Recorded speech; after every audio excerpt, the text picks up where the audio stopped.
À 6h45, Europe 1 vous répond. Thomas Soto. On pensait que la messe était dite sur le travail du dimanche, mais c'était sans compter sur la maire de Paris, Anne Hidalgo, qui s'estime maltraitée par Emmanuel Macron et qui dit dans Les Échos ce matin qu'elle va porter le dossier devant le Conseil constitutionnel. Bonjour Olivier Babot. Bonjour. Vous êtes professeur de stratégie d'entreprise et management à l'Université de Bordeaux. Qu'est-ce qui chiffonne Anne Hidalgo dans la loi Macron ?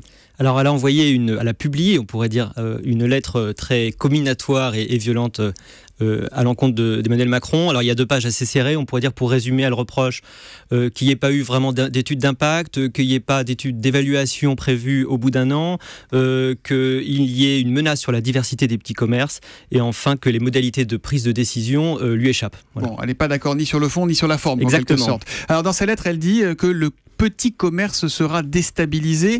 Est-ce que ça, objectivement, c'est quelque chose qu'il faut entendre aujourd'hui ? Alors, c'est en tout cas une des grandes questions qui s'est toujours posée à propos de l'ouverture du travail le dimanche.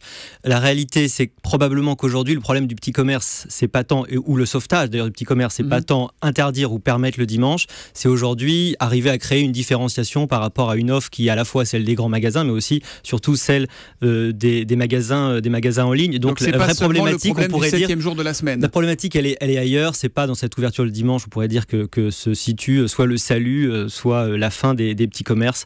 Je pense qu'aujourd'hui, les petits commerces qui réussissent sont ceux qui arrivent à trouver une niche de positionnement, et il y en a, heureusement. C'est quoi, par exemple, ça fonctionne. Un commerce qui a une niche et qui fonctionne bien aujourd'hui ? Non, mais ce sont de façon générale des magasins qui savent articuler une offre sur Internet et une offre, on pourrait dire, physique, avec par exemple un niveau de conseil qui marche très très bien, qui fait qu'on a un plus, on a une expérience qui est liée, on pourrait dire, au shopping physique, qui fait que c'est plus intéressant que d'aller sur Internet ou dans une grande surface. Alors Anne Hidalgo n'est pas contente non plus de la définition des ZTI, les zones touristiques internationales.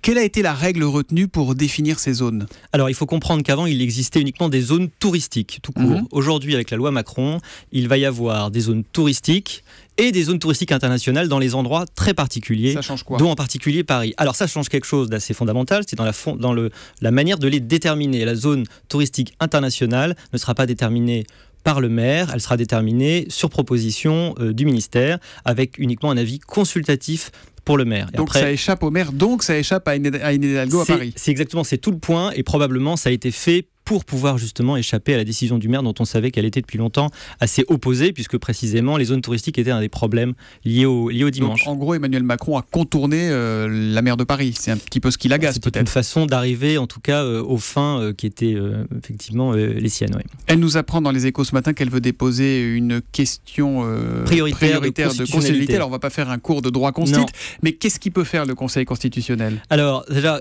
la question prioritaire, contrairement à ce qu'on pourrait penser, elle est a posteriori. C'est-à-dire qu'effectivement, elle est dans la loi, pour une loi promulguée. La loi a été promulguée en août. Concrètement, le Conseil constitutionnel sera saisi si la Cour de cassation, ou le Conseil d'État estime que, on pourrait dire, la demande est recevable. À partir de ce moment-là, on pourrait dire qu'en réalité, il y a assez peu de chances d'aboutir pour cette demande, parce que finalement, la QPC, comme on l'appelle, est limitée on pourrait dire, au cas où on contrevient à la Constitution, aux libertés et aux droits garantis par la Constitution. Ici, la loi Macron, au contraire, elle va encore plus dans le sens d'une protection des consommateurs, puisque justement, il y a encore plus de nécessité d'être d'accord et de compensation salariale. Donc, je vois très très mal le Conseil constitutionnel aller dans ce sens-là. Oui. Bon, là, on parle politique, mais les salariés qui vont travailler le dimanche, ils ont obtenu quoi ? Alors, il y a dans la loi Macron des vrais changements par rapport à ce qui s'était passé avant. On a par exemple une extension du principe du volontariat. C'est-à-dire qu'autrefois, quand on était dans les zones touristiques, on n'était pas forcément volontaire, et quand on faisait les fameux dimanches du maire, dont on parlera peut-être, il y en avait 5, maintenant il y en aura 12, eh bien on était, on pourrait dire, obligé de travailler. Alors qu'aujourd'hui, le principe du volontariat, un volontariat écrit et un volontariat sur lequel on va devoir revenir, est acté. Et la deuxième chose, c'est les compensations salariales. Cas pratique, on est dans un magasin qui doit ouvrir le dimanche parce qu'il est en zone touristique internationale. Il n'y a aucun salarié qui est volontaire pour travailler. Alors, en théorie, en théorie, on ne peut pas forcer qui que ce soit à travailler, et donc on ne pourra pas ouvrir. Voilà. Si ce cas se présentait, on ne pourrait pas ouvrir, c'est tout simple. D'accord. On ne peut pas forcer qui que ce soit. Anne Hidalgo, elle dit aussi que les salariés concernés sont en grande majorité des femmes avec enfants dont la liberté de travailler le dimanche est plus que contrainte. Alors ça, ce qu'il faut comprendre, c'est ok, c'est du volontariat, mais j'ai pas le choix parce qu'il faut que je nourrisse mes enfants. Alors là, je pense qu'elle brouille un petit peu les statistiques. En réalité, si on prend l'intégralité des gens qui travaillent le dimanche, et il y a environ 25 à 29% des Français qui travaillent, enfin des salariés qui travaillent habituellement le dimanche, pas toujours mais habituellement. En réalité, dans ces 25 à 27% des Français, il y a une grande partie de gens qui travaillent dans la santé, par exemple, dans les hôpitaux. Et là, effectivement, on a des personnels extrêmement féminins. Ce sont des catégories d'emploi et de travaux qui ne sont pas concernés par la loi Macron, parce que nous, on parle des commerces de détail et non pas de ces ouvertures qui sont des ouvertures permanentes, comme les restaurants, les cinémas ou les hôpitaux, évidemment, la sécurité, sûr, ouais. et qui, évidemment, eux sont très féminins, mais on est totalement en dehors du sujet de l'ouverture des commerces, où là, on n'a pas de féminisation particulière. Donc ça, c'est un argument qui ne tient pas, selon vous.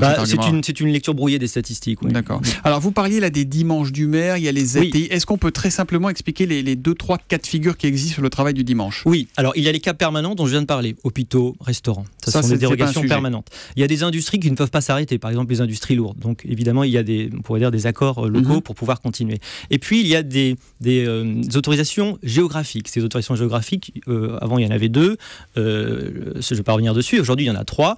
Zone commerciale, zone touristique et zone touristique internationale. Zone touristique internationale, c'est ouvert toute l'année, tous les dimanches? C'est ouvert de droit toute l'année, tous les dimanches, avec en plus ouvert plus tard. On pourra en parler. Zone touristique tout court? Les zones touristiques tout court, elles sont ouvertes de droit aussi, mais elles ont, on pourrait dire, moins d'amplitude horaire et moins de conditions assorties. Et zone commerciale, les 5 dimanches qui passent à 12, c'est quoi ça? C'est un autre cas, c'est le dernier. Autrefois, il y avait 5 dimanches du maire, parce que c'est le maire qui les décide. En général, il les donnait au moment de décembre, vous savez, pour les fêtes. Et aujourd'hui, il va y en avoir 12. D'accord. Mais il peut donner les 12, il n'est pas obligé d'en donner ne serait-ce qu'un seul. C'est totalement volontaire. Voilà. Il peut aller jusqu'à 12. Voilà. Il y a la question du travail du dimanche, mais aussi celle de l'ouverture nocturne de certains magasins. Là, quelle est, une fois pour toutes, si c'est possible, la règle qui s'applique désormais? Est-ce qu'on peut ouvrir jusqu'à 21h, jusqu'à 22h, jusqu'à minuit sur les Champs-Élysées ou ailleurs? Alors, la règle pour le travail de nuit, c'est que normalement de 21h à 6h du matin, ça s'appelle du travail de nuit. À partir de la zone touristique internationale et uniquement dans ces zones touristiques internationales, donc à Paris, à Nice, à Cannes par exemple, et à Deauville, on n'a pas encore les zones précisément, mais ça sera normalement à peu près ça. À partir dans ces zones-là, on a ce qu'on appelle du travail en soirée, qui est distingué, non plus un travail de nuit, qui est entre 21h et minuit. Entre 21h et minuit, on pourra travailler de droit. Et ben voilà qui est clair. Merci Olivier Babot. Ceux qui veulent aller plus loin pourront lire votre ouvrage 80 questions sur le travail du dimanche, publié aux éditions SK. Merci, bonne journée à vous.